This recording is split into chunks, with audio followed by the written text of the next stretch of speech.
Welcome, I'm Rose Aguilar, and this is Your Call. On today's show, we are starting a new series discussing the Trump administration's authoritarian actions and policies, from masked ICE agents rounding people up and placing them in unmarked cars and sending the National Guard to Washington, D.C., to targeting colleges and freezing federal grant funding. Every week, we will summarize the latest news, put it in historical context, and find out how people are responding. So much has happened since Trump took office in January. Trump and his administration have fundamentally altered the role of government for decades to come. We don't hear much about Elon Musk anymore, but it's important to remember that Trump gave the world's richest man free rein to dismantle the federal workforce and smash the administrative state. So there's the marriage of government and corporate power, making money off of the presidency, firing people he doesn't like, attacking the free press, free speech, and academic freedom, creating a world where facts don't matter, using political violence as a tool to get his way, and othering those who are not white Christians. During his first administration, we would spend an hour on these individual issues. But this administration is just moving so fast. It is impossible to keep up and cover it all. So every week, we'll do our best to summarize the big news and highlight the news that gets buried. Joining us to kick off our first show are two guests. Ben Raderstorf is policy advocate at Protect Democracy, a nonpartisan anti-authoritarianism group. Ben Raderstorf helps direct policy and communications work around systemic threats to U.S. democracy. He also writes If You Can Keep It, a substack newsletter about Trump's latest actions. Hi, Ben. Thanks so much for joining us. It's such a treat to be on with you. Great to have you. Kurt Weyland is professor in liberal arts at the University of Texas in Austin. His several books include Assault on Democracy, Communism, Fascism, and Authoritarianism during the Interwar years, and Democracy's Resilience to Populism's Threat, Countering Global Alarmism. Hi, Professor Weyland. Thank you so much for joining us. Hello. Happy to discuss these issues with you. Well, it's great to have you. Professor Weyland, I was reading an op-ed in the Washington Post that you wrote right after the election with Eva Bellin, professor of Arab politics at Brandeis. And you both wrote, there are indeed choppy waters ahead for American democracy, but we're confident that the United States is a strong ship, that even an unhinged captain cannot run aground. Its infrastructure makes possible for mobilization of speech, protest, litigation, and countervailing power, all of which can limit the de-democratizing ambitions of any president. It falls to us to make use of those tools. So I'm wondering, Professor Weyland, 9 months later, where do you stand? How are you feeling today? So I have to admit I'm feeling significantly worse because I had not anticipated the aggressive and transgressive attack that Donald Trump would unleash. This is worse than I had anticipated. I had thought, there would be a good amount of pressure on liberal democracy, on freedom of speech. There would, of course, be his policy initiatives about deportation of people, attack on the federal government, those kinds of things. But that it would be with such intensity, with such energy, with such transgressiveness, I had not anticipated that. And what I also hadn't anticipated is that the reaction is weaker and meeker than I had thought. First of all, the Republicans in Congress are just going along with, not only in Congress, here in the state of Texas, are just going along with whatever Donald Trump wants. And so you have a whole bunch of people whose conservative convictions should make them averse to the arbitrary populist initiatives that Donald Trump takes, but they just keel over and go along because they're worried about primary challenges and those kinds of things. And then I had also thought there would be more of a response from civil society, and so things are significantly worse than I had anticipated. I do believe, however, that in the end, American democracy will survive. I think the institutional framework is still quite strong. I think the courts have played an important role in reining in Donald Trump. And what is always hard to figure out. I mean, Trump, the president, has the prime mover advantage and the power of initiative, so he can do all kinds of things. And the courts, other groups of resistance trying to contain this takes a longer time, is less visible, harder to figure out. But I think that is happening, and I think that will prevent the worst. And I think American democracy will survive this severe stress test. I think this is a more severe stress test. There has already been a good amount of what people call democratic backsliding, but I think the system will survive, democracy will survive. There will not be what people have feared, what some people have already pronounced already in February, that the United States had sunk into authoritarian rule. I think that is premature. I think that is exaggerated. I think there is a very good chance that Donald Trump will not get away with his aggressive, transgressive push, that sooner or later other forces will mobilize, for example, in the midterm elections next year, and that this can and will be stopped. And so while I am more concerned than I was when I wrote that op-ed, I think the bottom line, that American democracy will survive, I still think that that is the most likely outcome because of specific features of American democracy and society, and also the political science. Political science for decades has argued that rich countries do not sink into authoritarian rule. Political science for decades has argued that democracies with strong consolidated institutions do not collapse. So not only I would be wrong based on that book and that op-ed, but 90% of political science would be wrong. And so, I hope that in the end we will be proven right and that American democracy will survive this stress test. Professor Weyland, are you hearing similar sentiments from your colleagues that this was worse than they anticipated? What I hear way more alarmism.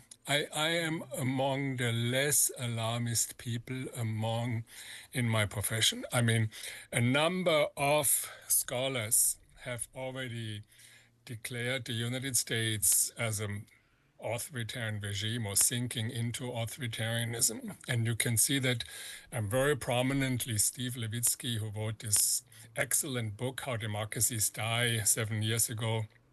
He wrote in the New York Times and in Foreign Affairs that the United States was sinking or had already descended into authoritarian rule. There is a group of, it's called Bright Line Watch, a group of leading scholars are polling political scientists regularly, and there is a lot of concern and a lot of people. A lot of political scientists think the situation is much worse than my assessment is. And they think that, Trump will get away with way more than I would expect, that the situation is way more dire, that the backsliding and the move to authoritarian rule is way more advanced than I would think. So you mentioned my book. The subtitle is Countering Global Alarmism, so I'm still among the less alarmist people in my field.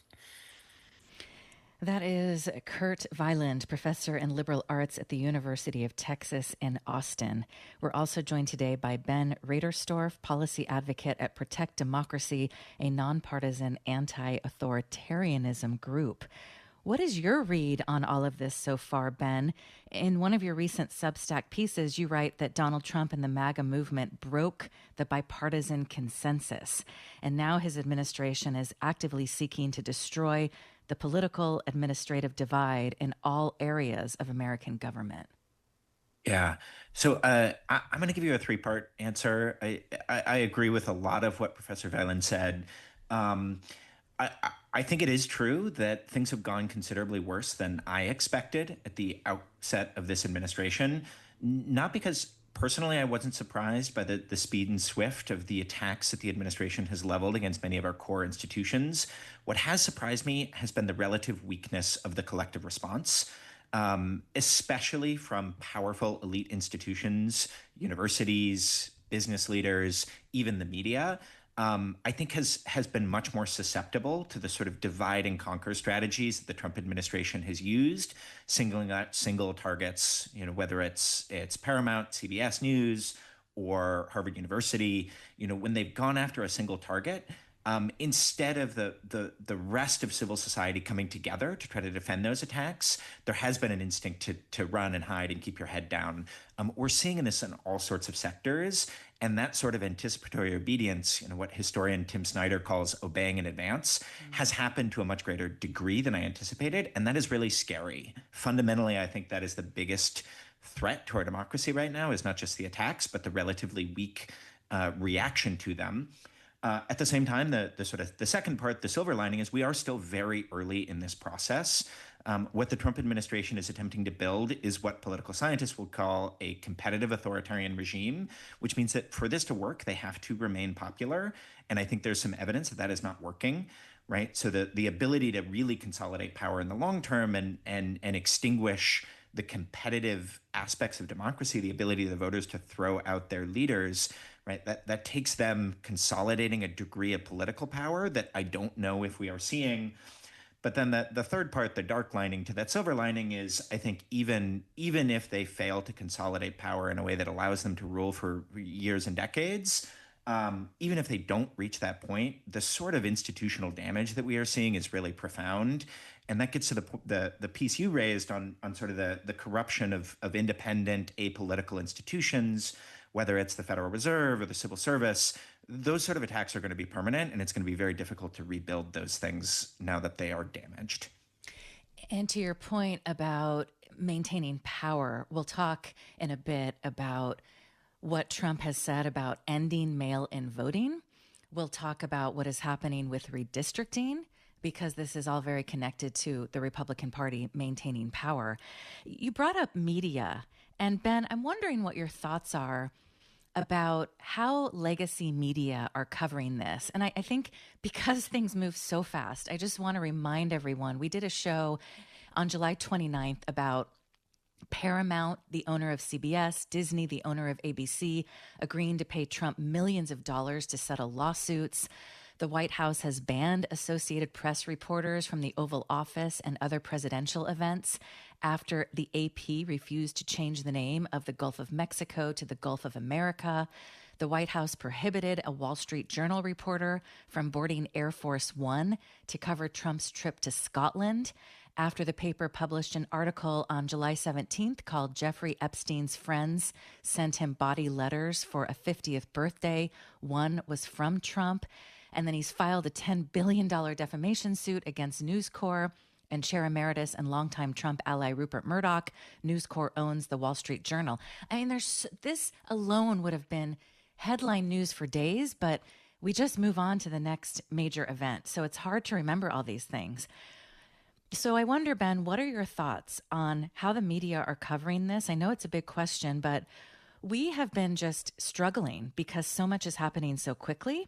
And, even under his first term, we would have spent an hour on the ICE raids, an hour on the National Guard in D.C., but we just don't have the time for it. And so that's why we decided to start this new weekly series where we summarize things, put it in context, and then talk about how people are or are not responding.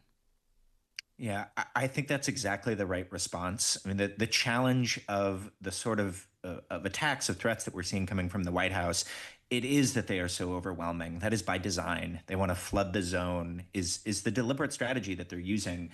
And it puts our media infrastructure and ecosystem in a difficult place because it is used to covering things story by story, event by event.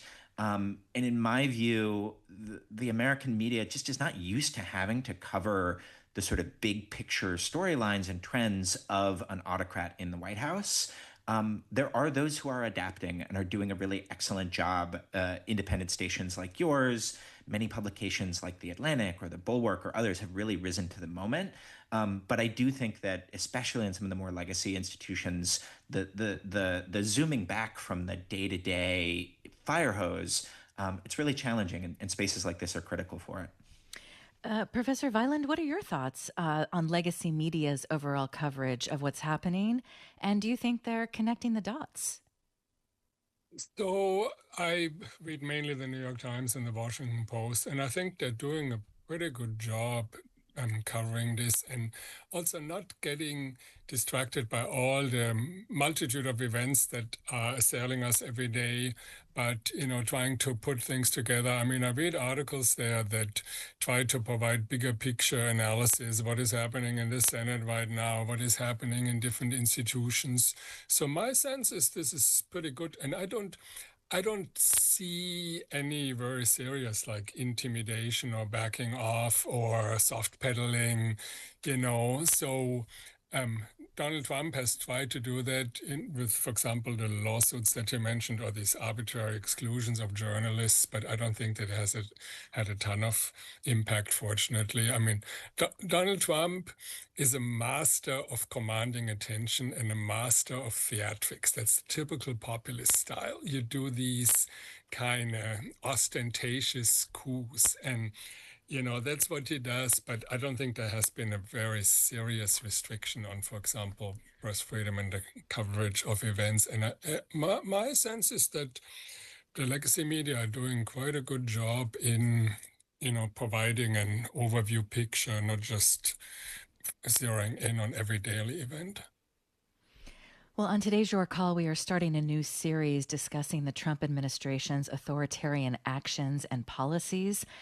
Just like you, we're having a hard time keeping up. So every week, we'll do our best to summarize the latest news, put it in historical context, and find out how people are or are not responding.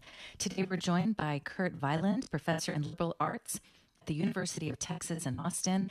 He's the author of many books, including Assault on Democracy, Communism, Fascism, and Authoritarianism during the Interwar years, and Democracy's Resilience to Populism's Threat, Countering Global Alarmism. We're also joined by Ben Raderstorf, policy advocate at Protect Democracy, a nonpartisan anti-authoritarianism group. He also writes If You Can Keep It, a substack newsletter about Trump's latest actions. If you'd like to join our conversation, how are you keeping up with the news? Is there something that has happened over the last few months, that you feel deserves more attention? And what are your thoughts about putting all of this in historical context? Do you think people are responding? Do you see people responding in your communities? There were about 300 protests over the weekend. So there's a lot going on that doesn't always get media attention, and we're also going to follow that. You can give us a call at 866-798-8255, 866-798-8255. What concerns you the most? You can also email your call at kalw.org. We have an email from a listener who says, it's great to be optimistic about this disaster unfolding in front of us, but why be naive? Can your guest please articulate why he's optimistic despite the obliteration of all norms? He hasn't said exactly why or how we come out of this with the legislative and judicial branches totally capitulating to the executive. So can you elaborate, Professor Weyland, about why you think democracy will survive? So, as I mentioned, the Republicans in Congress have been extremely meek and extremely cowardly. But, when people talk about the legislative branch, I have hopes in the midterm elections next year that despite the gerrymandering, the Democrats should have a very good chance of winning the House of Representatives. You mentioned Trump's low popularity. I hear that the tariffs and other measures, including the deportations, are raising price levels. And so, the broader trends are moving in that direction. And then what I don't agree with is the claim that the courts are just capitulating to Donald Trump. I mean, there have been a lot of court decisions that have reined in what Donald Trump can do.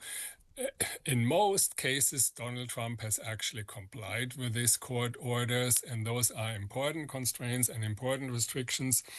A lot of cases are still winding through the judiciary, so we don't know what the final outcome will be, and people are concerned about the Supreme Court because Donald Trump in his first term managed to appoint 3 of the judges. But I think that when it comes to really democracy violating arbitrariness, these people who are conservatives, not populists, will also continue to rein him in maintaining the basic democratic institutions, the basic outlines of the rule of law in this country. So I don't agree that the courts have just capitulated. I also think that while society so far has been meeker in its response than I had expected, and while the protests that have happened haven't had the magnitude to put a lot of constraint on Donald Trump, I think there is sufficient mobilizational energy, sufficient resources in American society. The United States has a strong opposition party, which many countries where a populist leader managed to push the country into authoritarian rule did not have. So all of that gives me a good deal of hope that in the run-up to the midterm elections, and then of course in the run-up to the next presidential elections, there will be a lot of counter-mobilization. Hopefully there will be another blue wave as it hit the Republican Party in 2018. And so I think those are some of the main reasons why I think democracy will survive. There's one very basic fundamental point that I think in the United States is often taken for granted, which is the following. In my book, I look at 40 countries where populist chief executives have taken office, and I find that only in 7 of those cases, these populist leaders have actually strangled, destroyed democracy. And in 5 of those 7 cases, they did it through an early, dramatic, profound overhaul of the Constitution, so that they could concentrate power, dismantle checks and balances. In the United States, that's just out of the question. I mean, the United States has such a rigid, firm constitution that is an ultimate safeguard, in my view. And so there's a whole bunch of arguments. Federalism is an important constraint, a whole bunch of institutional features, the strength of civil society, the strength of the Democratic Party. That's what I base my hope on. And I want to jump in here too. I think my view is I don't think anyone knows if American democracy will survive. Nobody knows for sure. It is a choice that we collectively as Americans get to make in how we respond to this. But the one thing that we do know is that a core part of authoritarian strategy in every context, not just here in the US, is despair. They want their opponents, their opposition, and society writ large to feel like it is a fait accompli, right? Like they want it to feel like it is hopeless. So if you feel that sense of fear and despair, an overwhelming sense of powerlessness, that is what Donald Trump wants you to feel. That does not necessarily mean it is true. And collectively, as Americans, we very much have the power to ensure that our democracy survives. If we believe that it can, that's a key part of making sure that it does. Well, thank you for that email. And if you missed our show yesterday, we spoke with Democracy Forward CEO Skye Perryman, and they have filed more than 100 legal actions against the Trump administration. They've had a lot of successes. They're working to protect access to reproductive care in Texas, fair representation in Alabama, the freedom to read in Arkansas. They're trying to stop the administration from defunding the Violence Against Women Act. Again, so much there. But if you head over to Democracy Forward's website, democracyforward.org, you can read more about the lawsuits that they're filing. Thanks for that email. Let's hear from a caller before we go to break. Let's go to Parker in San Francisco. Hi, Parker. Thanks for holding. Hi. Thank you so much for having me on. I appreciate your panelists for all the work they've done and for what they're talking about today.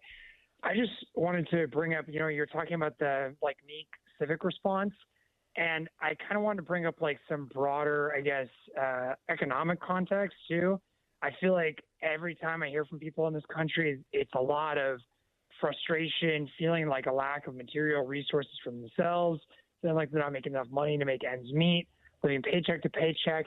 We're getting Trump is establishing tax cuts for the rich and not allowing us to have any additional money.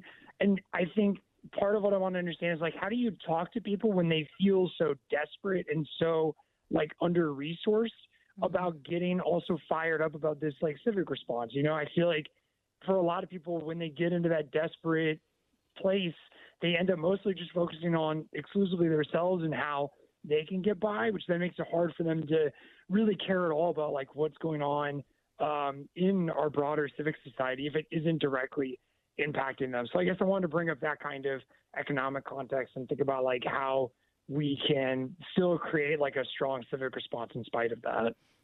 This is such a good question. Thank you, Parker. And I would just add to that, if you're Black or brown, in many cases, you're also afraid because look what's happening on the streets. We're going to talk about this after a break, but we talked about it yesterday. Masked agents grabbing people off of the streets. Ben, what are your thoughts? How do you stay active given what Parker laid out? People are struggling to make ends meet and people are also afraid.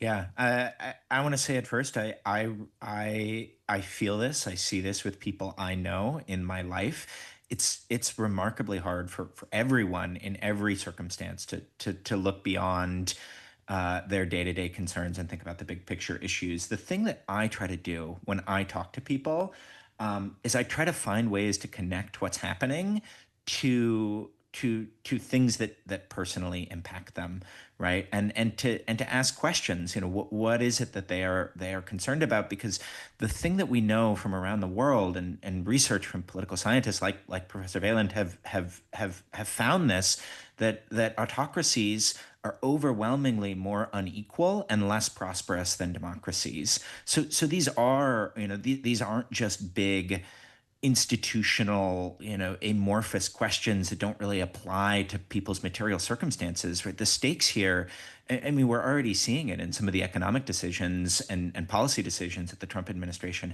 has forced through. The tariffs are overwhelmingly impact low-income people, way more so than higher income people. The big reconciliation bill that largely financed, tax relief for wealthy earners, on the backs of cutting social safety net programs. These are the sort of things that we expect to see in authoritarian contexts all around the world. Not to mention the sort of the larger economic damage that things like a tax on the Federal Reserve can do to our economy as a whole, right? So finding ways to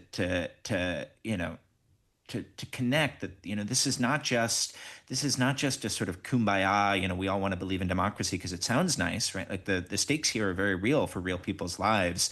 And I think we're going to see that more and more as the damage spreads throughout our economy. Professor Weyland, what are your thoughts? So this is a very interesting question, and the various points that I would like to make. First, one of the amazing things is that a lot of supporters of Donald Trump are actually materially not well off, and they see themselves as losers of globalization, the losers of deindustrialization. They live in the areas where rural hospitals close, where the Medicaid cuts will hit the worst. And so one thing that is really kind of amazing is that a lot of people don't act in politics just based on their material circumstances and their pocketbook issues. I mean, these people keep voting for somebody who claims to be a billionaire and who provides a lot of benefits for his super rich friends. And so the connection between people's material circumstances and their political preferences and political choices is less direct than one would think. However, I think people's material circumstances, and I think that is because you have party identification that plays an important role that can override people's assessment of their own material circumstances. You have Trump's charismatic appeal to many voters.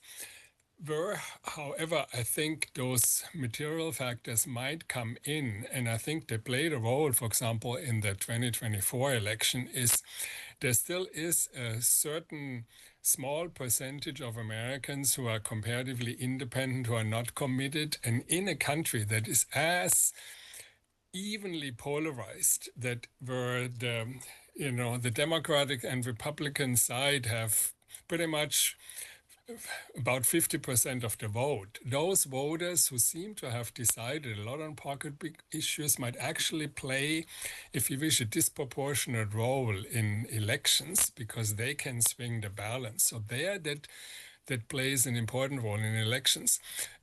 People who face material needs, face material deprivation, often don't have the time, energy, resources to go out and protest, to take other types of political participation. But voting, there I think it can play a role.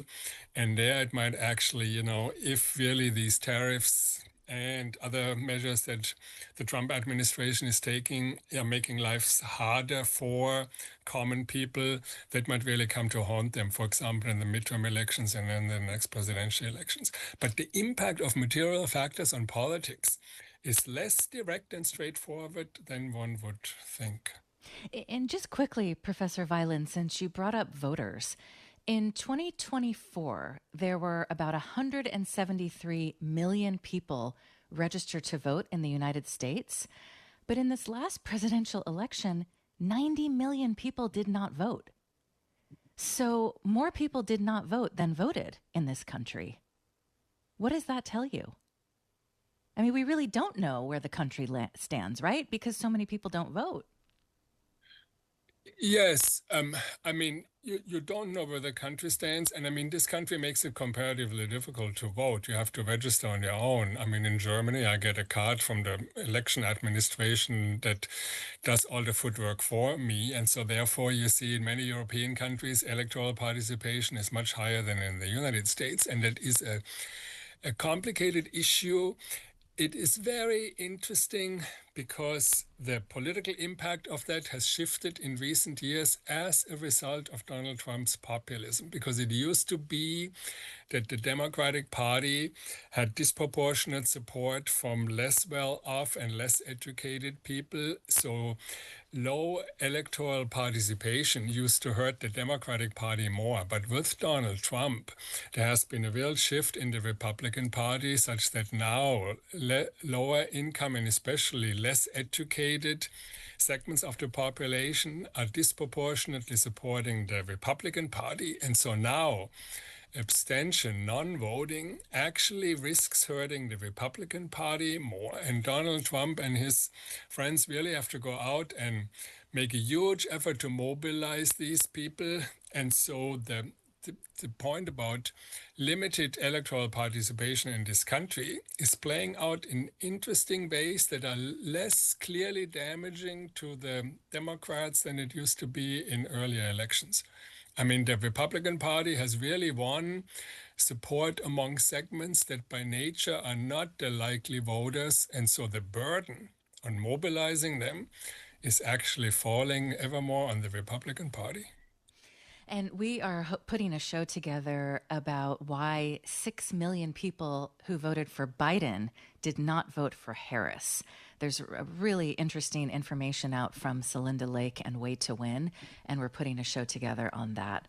Today on Your Call, we are starting a new series discussing the Trump administration's authoritarian actions and policies. Every week, we'll do our best to summarize the latest news, put it in historical context, and find out how people are responding. Kurt Weyland is professor in liberal arts at the University of Texas in Austin. Ben Raderstorf is policy advocate at Protect Democracy, a nonpartisan anti-authoritarianism group. This is Your Call. We'll be back after this. This is Your Call. I'm Rose Aguilar. Coming up tomorrow, we will mark California Public Radio Day by opening the lines to find out what you want to hear on your call. We want to find out what's on your mind during these unprecedented times.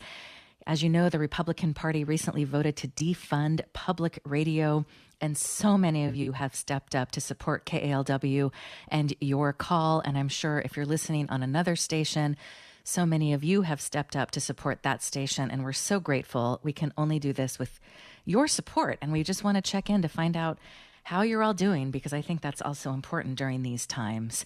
Today, we are starting a new series discussing the Trump administration's authoritarian actions and policies.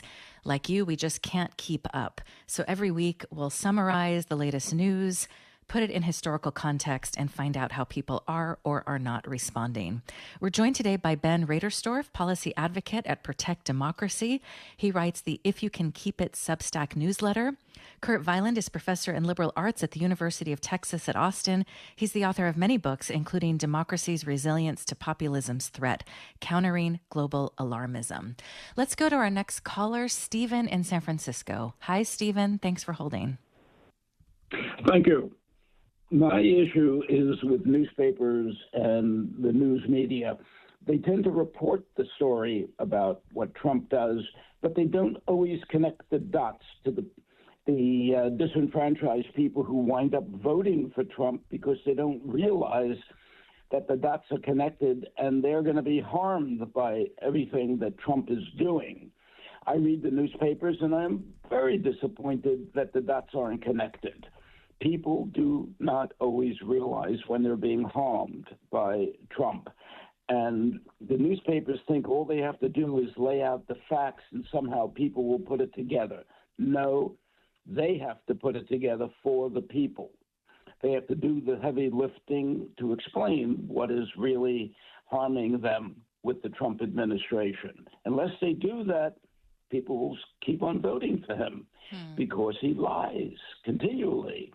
And they don't point out the lies, or they put them on page 2 or 3 or 4. They have to point it out. And they cannot give in if they have a debate of not fact-checking. That is so important because he lives on lies. Thank you. Well, thank you for that, Stephen. The other element to bring to your comment, I think, is to talk about the fact that we live in a very different media world. So people can get their news from someone on YouTube who is parroting the lies that we hear from the administration, and they're not getting their news from a wide array of sources. And Ben, I think we're all still trying to figure out what that means and how to deal with it. Yeah, I see it. It's a double-edged sword, right? I think you are absolutely right that especially for the sort of voters who are drawn to the political message that Trump and his allies are selling, frankly, I don't think a lot of them are reading the New York Times. That's a core part of what's happening, the sort of dissolution of the media environment. We're not listening to the same sources anymore.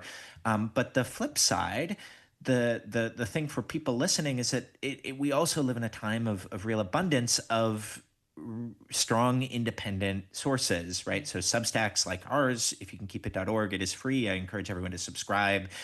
We send it about 3 times a week with all sorts of good things. But there are hundreds of other really excellent independent sources of information that people can be drawing from. And then the way I think about it, the way to respond is, we have to get more comfortable getting more organic and more grassroots in how we disseminate information, right? So for everyone listening to this show, our role as citizens, we can't just be consumers of information anymore. We also have to be disseminators of trusted information, right? We have to be helping find out what is happening, what is true, and then spreading them in our networks, right? An underlying current of all of this is that most Americans we have a lot less trust in big institutions, especially news media, than we used to, than maybe would have been true 4, 5, 6 decades ago.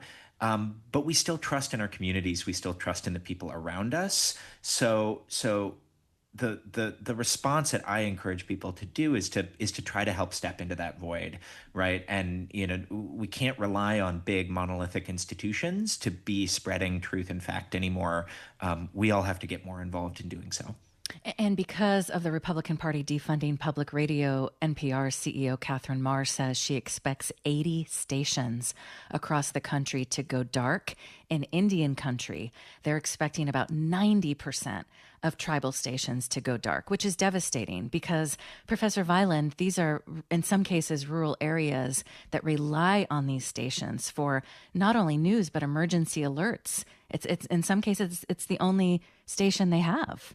So what are your thoughts about what Stephen laid out there and where people get their news? So this is also a very complicated issue because for sure Donald Trump spouts a lot of lies and people can be influenced by that and that can mislead people and it's a real problem. And of course, the free-for-all in the media system that Ben mentioned allows for a whole bunch of disinformation, conspiracy theories, and people can latch onto that. And, the so-called echo chambers, they don't want to double-check and cross-check. So it's a real problem that arises from the new media environment, and it's a very serious issue. Now, the underlying problem is, of course, that modern politics is so phenomenally complex that it's very, very hard for anybody to have a clear sense of what's going on. These issues are often cannot even be resolved at the national level. Climate change, that is a supranational issue. And it's that phenomenal complexity that either people have to rely on experts and specialists and kind of delegate their judgment. And, unfortunately, many people don't trust experts anymore. But that is the opportunity for populist leaders to come in and say, actually, this is pretty easy and straightforward, believe me. And so it's not only sort of the fault of voters and citizens that they can't cope. Simply the objective situation is so very difficult. And I don't have a good sense of how to address that issue. Now, one point, however, I also want to make is among the opponents of Trump, there is often a sense of dismissing his voters as these dupes who fall for his lies and who are seduced by his charismatic authority. And while there is a good amount of truth to that, it should not keep us analysts who try to understand what's going on from seeing the real issues and grievances and needs and interests that many people have. So when lower income people vote for Donald Trump, it's easy to say, oh, they're duped and they're seduced by his charisma, but they might vote for Donald Trump not based on material issues, but on other issues that bother them. And I think we would be ill-advised in attributing too much importance to disinformation and lies and those things, and not kind of trying to understand with sort of analytical empathy, where do these people come from? What are the actual issues and problems that they see that for them are important? So I think people like us don't understand why a number of Trump voters have a problem with immigration, because for us, we get a lot of benefits out of this. These are the nannies. These are the people who fix our roofs, whatever. We don't live in the areas where immigration can put pressure on housing prices. And so we don't understand. And we just think this is misinformation and lies. And I think it is important to be willing to entertain that supporters of these populist leaders like Trump, that they might have from their perspective, from their life circumstances, some real issues and real grievances. And so it's again a very complicated issue where we can't just kind of dismiss these people as being susceptible to lies and to disinformation. Well, and to your point, Professor Weyland, when you listen to people who've taken polls and talked to voters, or if you listen to the voters, there's such a wide range, of course. Some people who voted for Biden say, I voted for Democrats for years. I'm still struggling to make ends meet. My kid goes to a school with mold. I'm voting for Trump. It's just a wide range of reasons. Or Gilberto, who wrote in, we have to talk about the fact that part of the electorate is very attracted to the white nationalism of MAGA. So there's just a wide range there about why people voted for Trump. We've got a number of emails wanting you both to just talk about where we go from here. I want to first, since we're almost out of time, I want to play 2 clips and then ask you both to respond about what is happening in DC and where you think this could go, because a number of people are wondering, how far is he willing to take all of this? So first off, Republican governors say that they are going to send National Guard troops to D.C. On Saturday, federal agents were filmed beating and detaining a food delivery driver in Northwest D.C. The officers did not respond to requests from witnesses to identify their agencies, though one flashed a badge that said ICE.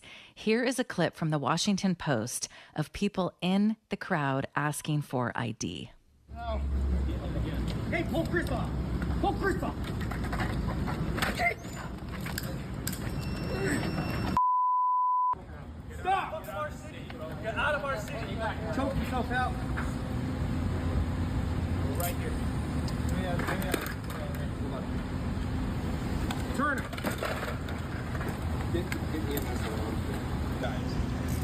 What agency are you guys with? Who are you guys? Oh, are you guys the cops? Shut the up. Who are you? Who are you? Take your mask off and show me some badge. What agency are you guys with? It's so easy to be behind a call count out there.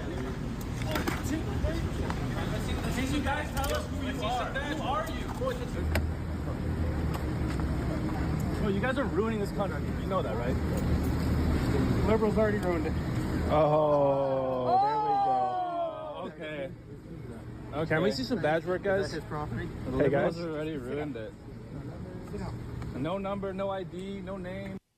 So if you didn't hear that, someone in the crowd said to the agents, "You guys are ruining this country." And a guy wearing a police vest said liberals already ruined it. We'll talk about that in a minute. But first, here is Trump threatening other cities. So that are bad, very bad. You look at Chicago, how bad it is. You look at Los Angeles, how bad it is. We have other cities that are very bad. New York has a problem. And then you have, of course, Baltimore and Oakland. We don't even mention that anymore. They're so far gone. We're not going to let it happen. We're not going to lose our cities over this.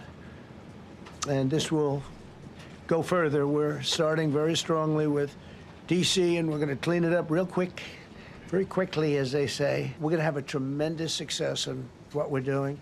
Other cities are hopefully watching this. They're all watching, just like everyone's watching here. They're all watching, and maybe they'll clean up. So there are two clips there. A few people are writing in saying, how far do you think Trump will go in his desperation to maintain control? One listener says, would he manufacture a crisis or take us into a war to accomplish his ends? I mean, this is devastating to say, but people are armed in this country. What if someone gets shot at one of these actions? You know, could he implement martial law? Professor Weyland, how far do you think he will go? So one of the very typical things of populist leaders like Donald Trump is that they talk really, really big. Unfortunately, their actions are not usually are not nearly as bad as they talk.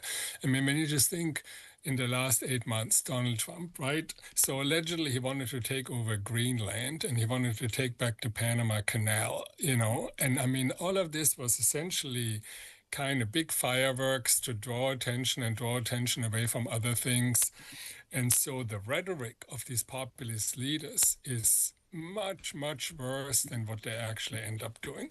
I mean, in the case of DC, this is under federal authority, so he has much more of a legal leg to stand on with his current takeover than he would have in other cities. And I kind of doubt that he would dare to do it in other cities. I mean, I think this is one of these typical populist kind of show theater things, right? I'm tough on crime and see these people marching up and down the street, you know, that this is not the way to fight any crime that exists and that crime in DC has gone down doesn't bother a populist leader like that.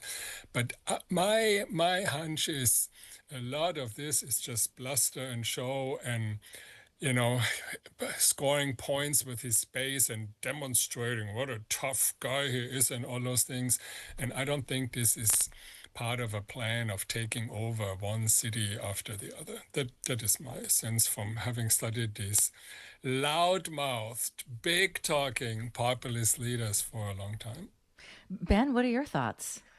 I a little bit disagree, but only in the sense that I think he would like to. The question is, will he succeed? And thankfully, our system has some really strong protections against the use of the military for domestic law enforcement, but those protections are not going to be self-enforcing. So the big thing I'm looking at is how do state and local leaders respond? The president has unique authority in Washington, D.C. He is the commander of the Washington, D.C. National Guard, but he's not the head of the National Guard in other states, and he does not have the same ability to intervene in local issues in your states and cities if you don't live in Washington, D.C. So the question is, will mayors and governors in other states, will they push back aggressively, or will they tacitly accept that? And that's really what it comes down to. So if you are worried about this trend of the militarization of our streets, which you absolutely should be, the thing you need to be looking for is, are your local and state leaders prepared to aggressively push back and use every political and legal tool they have to resist this sort of incursion, or not? I'm hopeful that we will. We've seen strong statements from all sorts of mayors and governors that are targeted, including here in California. But that's really what it comes down to. So if you're worried about this, call your mayor, call your governor. We also got an email about the man who was tragically struck and killed by an SUV on Thursday after running from a federal immigration enforcement operation at a Home Depot in Monrovia. According to NBC Los Angeles, the immigration enforcement activity was reported to Monrovia police before 10 a.m. During the operation, someone ran from the scene, crossed Evergreen Avenue, entered a freeway, and then they were hit. I mean, this is just devastating. And the person later died at a hospital. And I'm really sorry, but I cannot find this person's name. So we know that this person who ran away from this raid was killed on a freeway. Thank you for bringing that up, because, again, it's just so hard to keep up with all of this. And that is why we are doing this weekly series. If you would like to let us know what you want us to cover or guests you'd like us to feature in the future, please email your call at kalw.org. And thanks to today's guests for joining us to kick off our first show. Ben Raderstorf is policy advocate at Protect Democracy.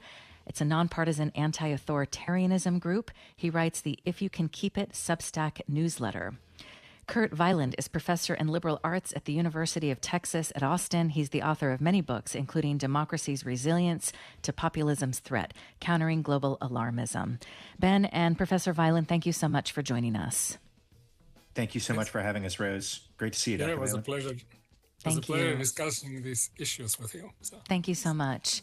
Thanks to Johanna Miyake for producing today's show. Thanks to Kevin Vance for engineering our show. And thank you for joining us. I'm Rose Aguilar. It's your call.